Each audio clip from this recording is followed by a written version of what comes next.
شاید نو منتخب صدر پریس کلب نے یہ درست کہا کہ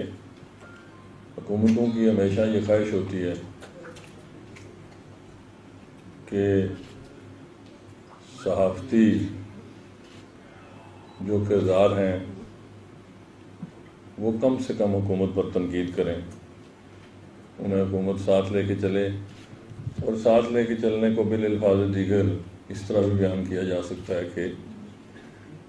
تقسیم کرو اور ساتھ لے کے چلو۔ لیکن انفارچونیٹلی اور فارچونیٹلی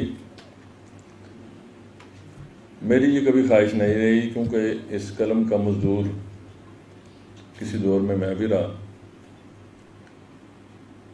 اور میں نے پریس کلب کے جتنے بھی دوست مجھ سے ملے، آپ کے سابق صدر جو ہیں پریس کلب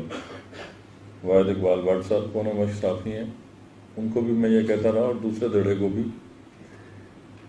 کہ یہ وہ جگہ ہے جہاں پہ آپ نے نہ صرف اپنی صحافتی ذمہ داریاں پوری کرنی ہیں، بلکہ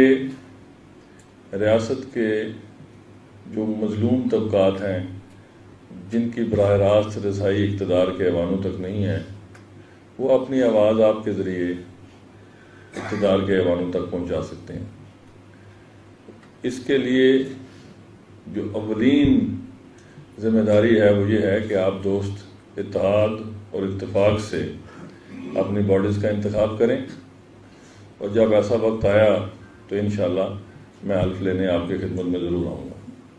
اور اللہ کے فضل و کرم سے شاید یہ میری جو 2 سال قبل کی تجویز تھی اس پر 2 سال تاخیر سے عمل درآمد ہوا، لیکن ہوا، اور اس کے جملہ بینیفیشریز جو ہیں وہ صحافتی لوگ ہیں، صحافتی دوست ہیں۔ اور آج میرے لیے اطمینان کا لمحہ کیوں ہے کہ نہ صرف یہاں قلم کے مزدور موجود ہیں، electronic media, digital media, social media, یعنی یہ وہ واحد جگہ ہے جہاں پہ میں نے میڈیا کی جتنی بھی جہتیں ہیں ان سب کی نمائندگی کو اپنے سامنے میں نے محسوس کیا اور میں دیکھ رہا ہوں۔ تو اس کا ترجمہ یہ ہے کہ آپ کی سب سے آگسٹ اور سب سے طاقتور جو باڈی ہے وہ مظفر آباد کا پریس کلب ہے۔ اس کو اس کی اصل حیثیت ترکیبی میں بحال کرنے میں جو میرا کردار تھا وہ میں نے ضرور ادا کیا۔